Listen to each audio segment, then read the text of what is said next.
Hello, everybody. This is Maxine Taylor, America's first licensed astrologer. And today is October 30th, 2020.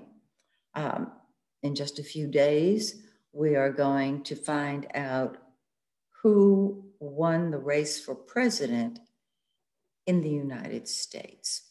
And many of you have asked me if I was going to do a prediction.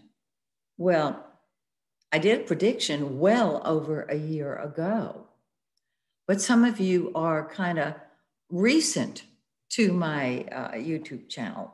So I decided for my November Trumpology report, I would repeat that prediction and I'd explain how I got it. And I still am up in the air as to how it's going to play out. Okay. Right now, and I'm giving you the date, October 30th, 2020. As of today, Biden is ahead in the polls, and Trump canceled the big party that he was going to have on the evening of November 3rd. That's just what's going on. I'm not suggesting anything. This is the background behind what I'm going to share with you. Now, whenever I do a political prediction, or I want to see what really happened on a particular day, I use my favorite predictive tool, which is the diurnal chart. The diurnal chart is cast for the day in question, the place in question, and of course is dependent on an accurate to the minute birth time.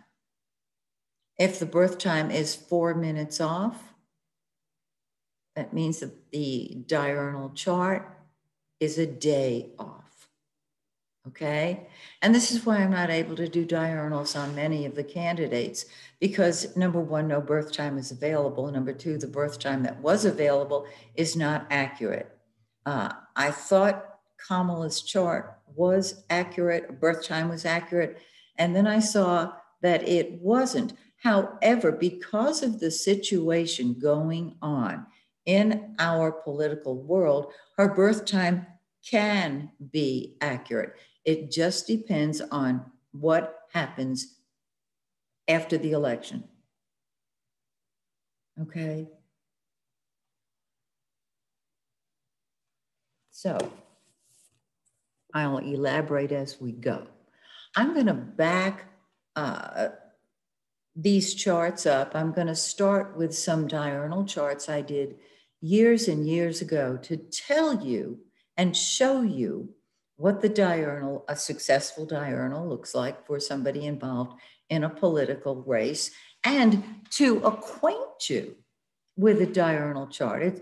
When astrologers, back when I started studying astrology in 1966, it's a long time ago, we used to cast our chart by hand. And it was very, very time consuming, but it was very, very accurate. Now we do it by computer. And that speeds it up. All right.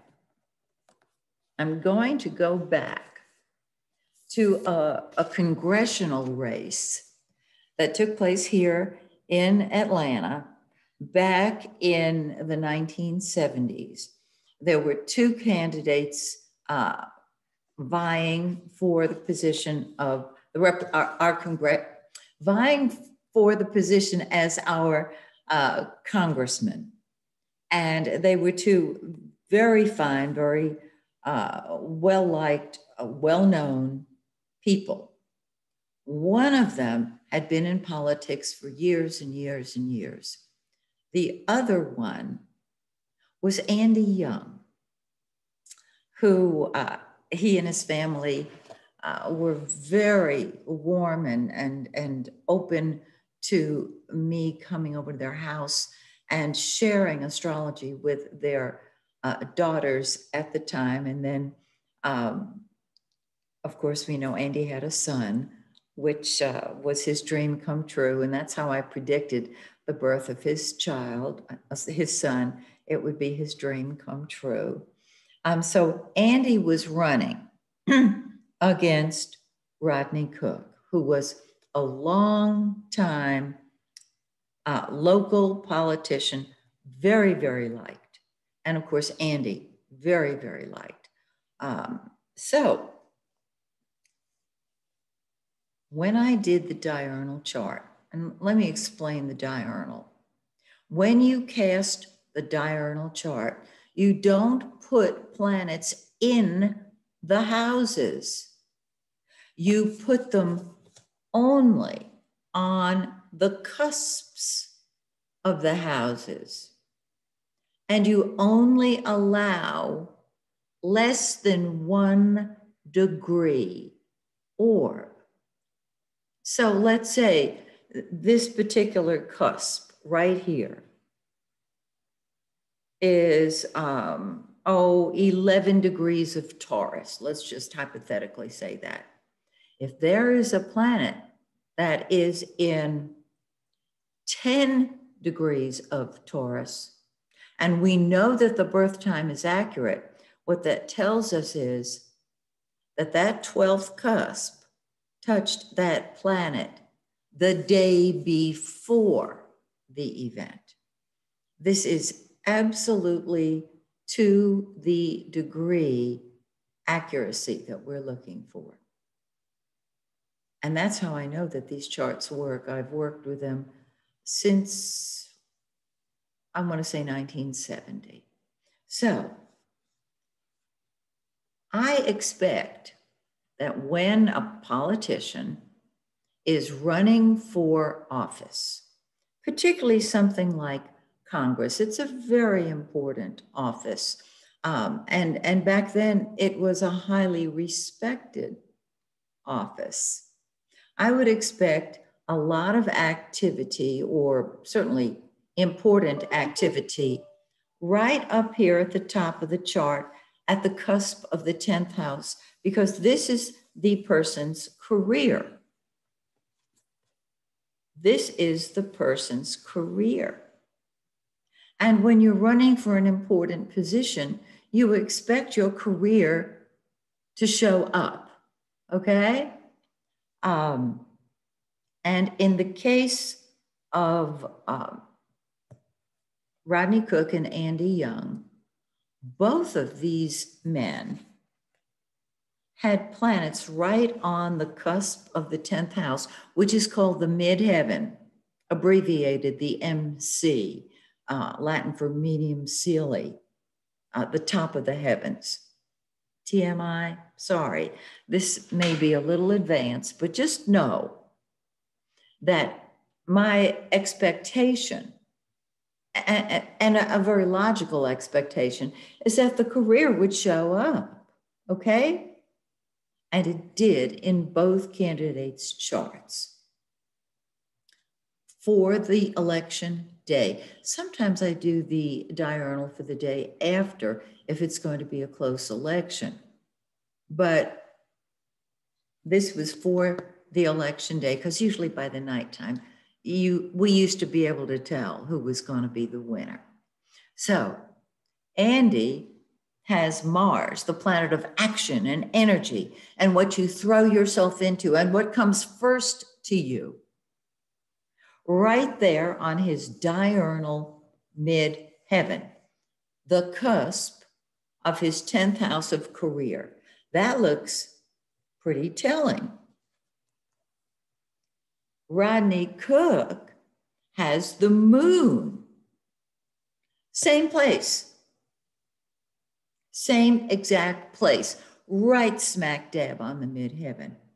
And this is where the interpretation part comes in, because diurnals are not necessarily easy to interpret.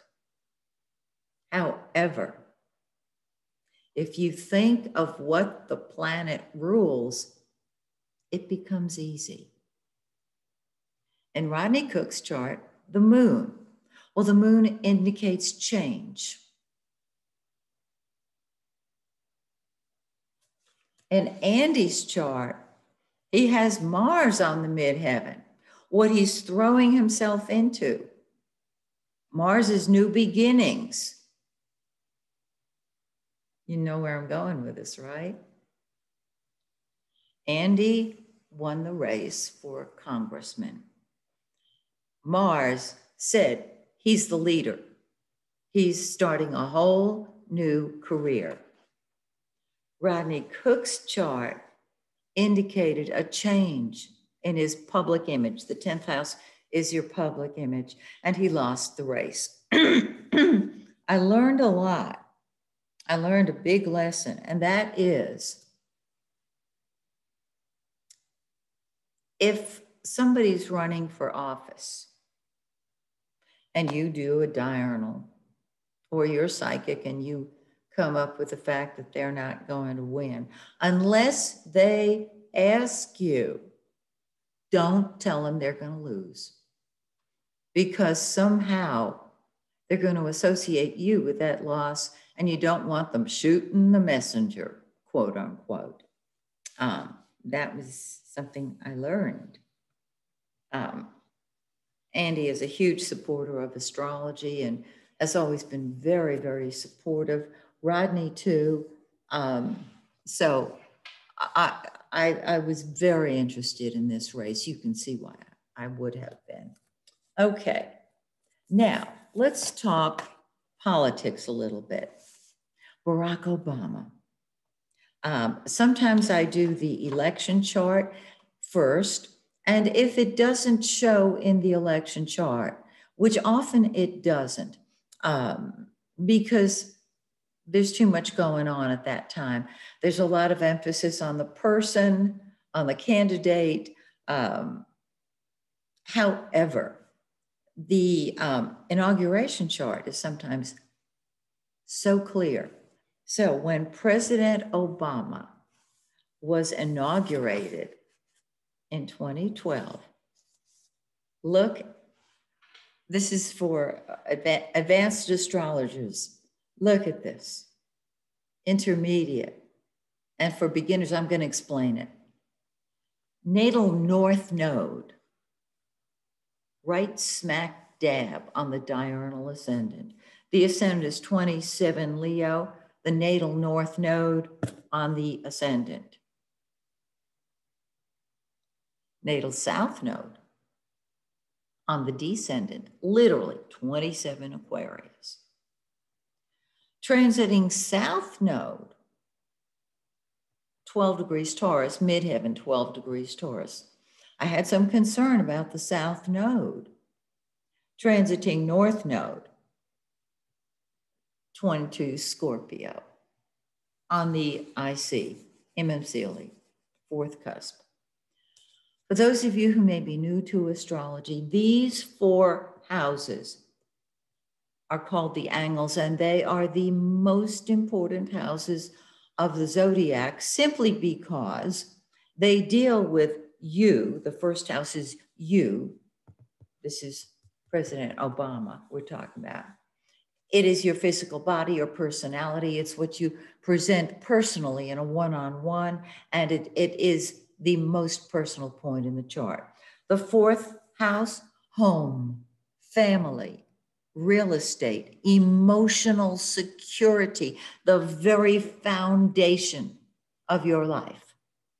Seventh house, all of your important relationships, marriage shows up here, business partnerships, and most importantly, the 10th house, your public image and your career.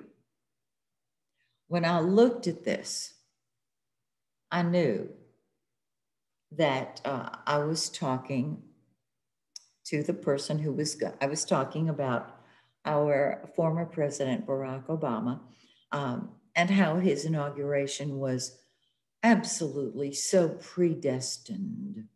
And for those of you not familiar with the nodes, I'm going to share this with you. These are our karmic ties to our past. particularly the South Node. The South Node is what we have mastered in past lives. The transiting South Node, the orbiting South Node, is on President Obama's midheaven. The natal South Node is on his descendant, the seventh cusp of relationships. Natal North Node on the ascendant, transiting North Node on the very foundation of the life. The fact that both nodes are triggered, to me, said, of course, destined. And I think every president in every country is predestined. We're just reading how it's going to work out. There's the North Node, which usually indicates success.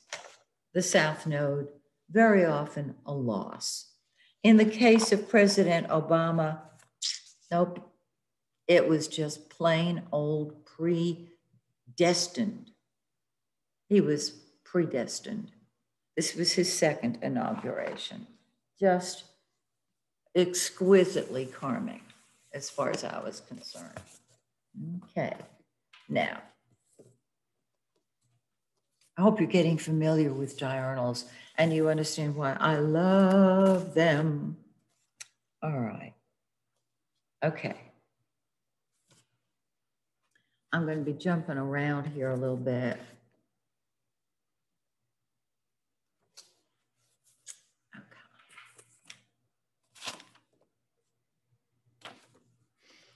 About over a year ago, I was very concerned about where we were going as a nation. And it was Thanksgiving.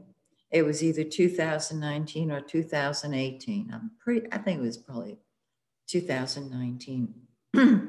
Have you noticed the years are running together and the days are running together since we've had this pandemic? And I had to know what all was going to happen if Trump was going to have a second term. Now, remember, you have to know where the candidate is going to be on the day in question. For the inauguration, he or she is in Washington, D.C. But sometimes they're not in D.C. for the election. They're where they voted, which is their home turf. So you want to make sure you have all that information, because different locations can show a much different chart. Now I'm going to go back to the inauguration of 2017, Trump's inauguration. And I remember I didn't go into the first election chart. I've got files and files and files. And rather than dig through, let me just say that it was very clear to me that Trump is an anomaly. Everything about him is different. He has been an anomaly. So when I first looked at the inauguration chart in 2017, I thought, okay, he's not going to win the election. Why? And nothing on the 10th on the midheaven. Nothing that showed the career. He had 24 Pisces on the ascendant and transiting Mars. Mars is what comes first to us. Mars is what we fight with and fight for. It's right on his diurnal ascendant. This indicates me, me, me, me, me, me, me. And I said, no, he don't have it. And I did this way in advance. And as I watched the news every day, I started thinking, and I pulled out all of his charts and I said, my bad. He's going to be inaugurated on 2017. And he was. And I think this tells it perfectly. Is there anybody out there who has any question about the me inauguration? Remember, I'm just reading it. Thank you. All right. Now, you may be saying, what about the inauguration that's going to take place in 2021? Let me hold off on that and give you the diurnal for November 3rd. Trump's diurnal for November 3rd. And then, knowing how everything is changing in our world daily, there are news cycles, more than one every day. It's like you're hit on the right side of the head, then the left side of the head. And the news around the world is not a whole lot better. Okay. This is Trump's diurnal for Tuesday, November 3rd, Washington, D.C. Now, remember, for the diurnal to be accurate, it has to be cast for the place that the event took place. I wasn't sure where Trump was going to be because because this chart that I cast for DC is also accurate for New York City. And I was assured by people who know a whole lot more about politics and what's going on than I do. I read the stars. I don't take names. You know what I mean? They said, no, he's not going to be in New York. It will not happen. He will not spend November 3rd in New York. The New Yorkers really don't want him to be there. And I said, oh, okay, because it's pretty much the same chart. And here we have it. By this time, I understood that the diurnals that I do for Trump are probably going to have a very strong first house impact. It took me a while, but I finally saw that, the pattern involved. Okay, so let's just take a look.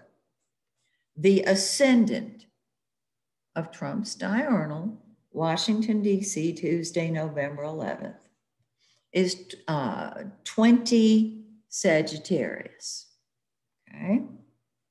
Some of you are saying that sounds familiar. Yeah, his natal moon is 21 Sagittarius. There's his natal moon.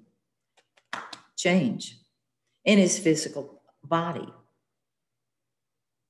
Now, it doesn't have to be physical body. It's in him, the me. The natal north node, the true north node, because the natal north node is the mean north node, and the true north node, and the transiting south. Oh, excuse me, I said north. I misspoke. Let me start again. I apologize. The natal south node, the true south node, the transiting south node. How many south nodes of loss do you need? And the moon indicating change are all sitting on the diurnal ascendant for Trump. When I did this chart, there were so many people running for office. I remember on both sides, they had a cast of thousands running for president. And there was no way of knowing who was going to run against Trump. It was assumed it would be a Democrat, you know. Of course, now we know it's Biden and Harris.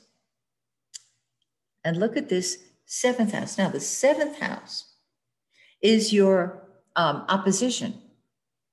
It's your open enemy in a race or a tennis match.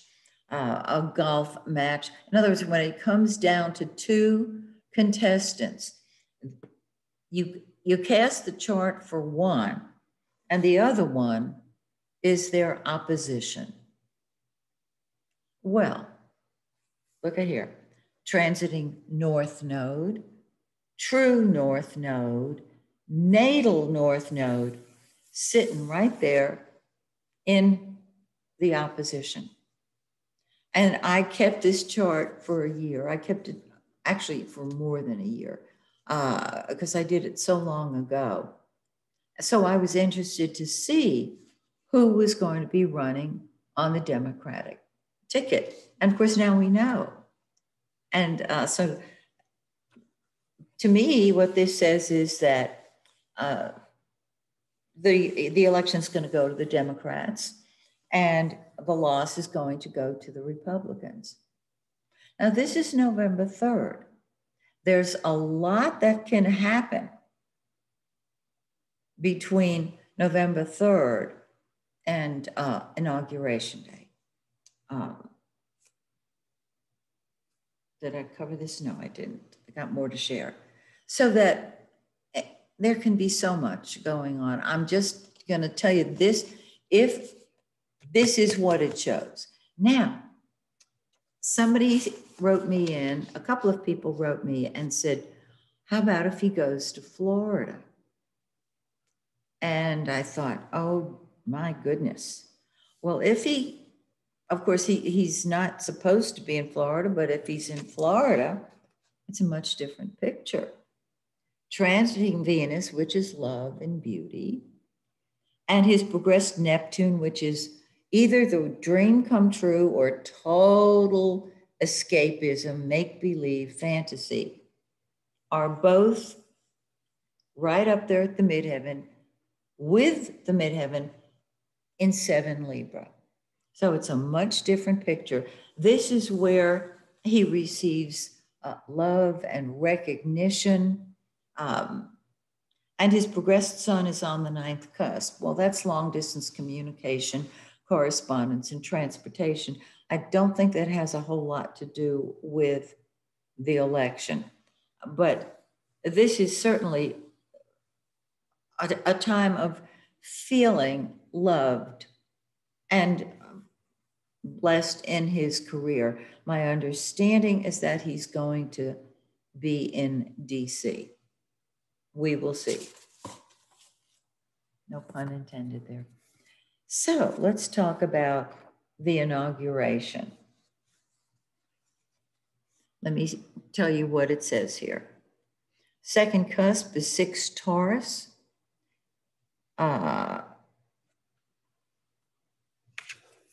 Let me use this chart. Well, they're equally hard to read, so my handwriting is not the best. Transiting Mars, what we throw ourselves into, what comes first to us, acquisition.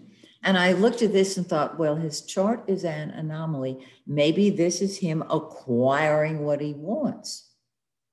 Okay? And maybe what he wants is the presidency. But then I saw Uranus. That's the rebel. That's the unexpected. So I went back to the mundane interpretation of the 2nd house, which is money. Money. And it's very tricky to try and interpret a diurnal ahead of time. This deals with money, acquiring money, and unexpected situations related to money. Uranus conjunct Mars, same degree as Mars, explosion, anger, fighting, rage. So the question is not what do I think is going to happen, but what do you think is going to happen? I think, I'm going to give you my opinion. And this could be wrong. And this is what I have felt from the beginning. And I was reluctant to share it because I didn't want to influence anybody. one way or the other.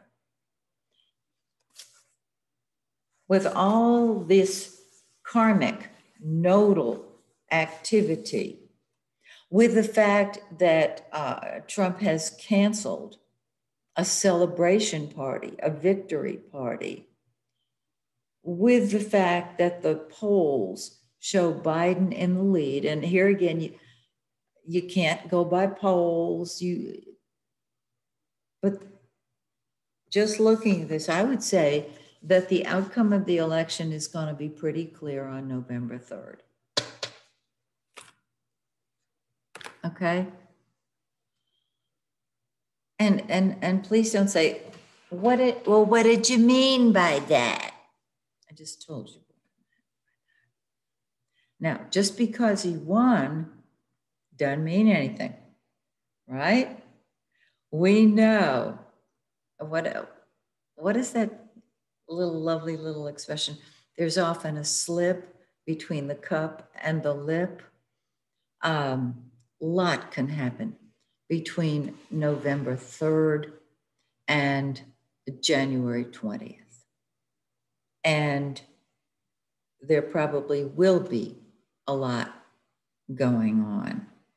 However, this is the way I'm interpreting the chart. With things happening so quickly, so differently, it's very difficult to predict the outcome of an election because, as we know, those of us who have been around for a few decades know that the outcome of an election was determined by the next morning. Oh, and the next morning, these things are still in effect. The diurnal that I showed you, it moves up a degree. The natal nodes don't move up a degree, but the transiting nodes, the true node. And what was I looking at? There was something else I was looking at.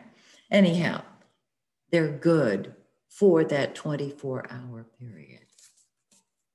Instead of getting really specific here, that this can last. And by the way, if for any reason he should wind up in New York City, got pretty much the same outcome. So I hope this has not been confusing. I hope it's given you clarity. And we're all going to have to wait and see not only how it shakes out on the 3rd, but what happens between the 3rd and the inauguration. Because I'm going to stand by this one. This inauguration chart. Very, very interesting. Money.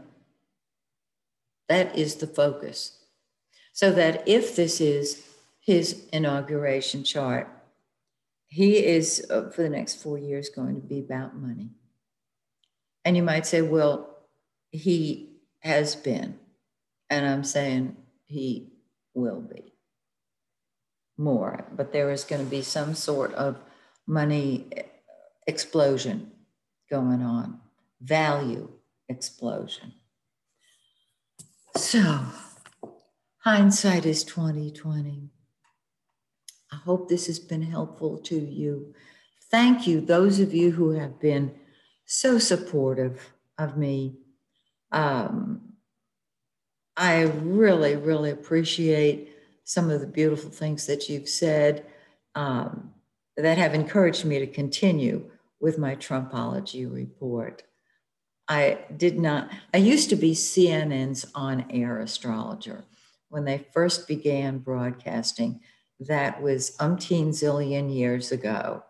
And that's live TV. And so whatever I said couldn't be edited out. It was all live. I loved it. But politics was not my bailiwick. In fact, I didn't listen to the news. I didn't watch the news back then. I didn't even read the newspaper because I felt it was too negative. I still feel It's too negative. But to give you an idea of what's going on, I have a dear friend who keeps me posted on the news, and I do watch some of the news on TV. I have some shows that I watch that give excellent reports. I will be glad when I can just read your chart. And by the way, if you'd like me to read your chart, if you go to my website, MaxineTaylor.com, you can order any reading that you would like. All the information is there. So, till next month, when heaven knows what's going to be happening. And that's true. Heaven knows. Dear friends, may the stars shine brightly on you and yours. Bye for now.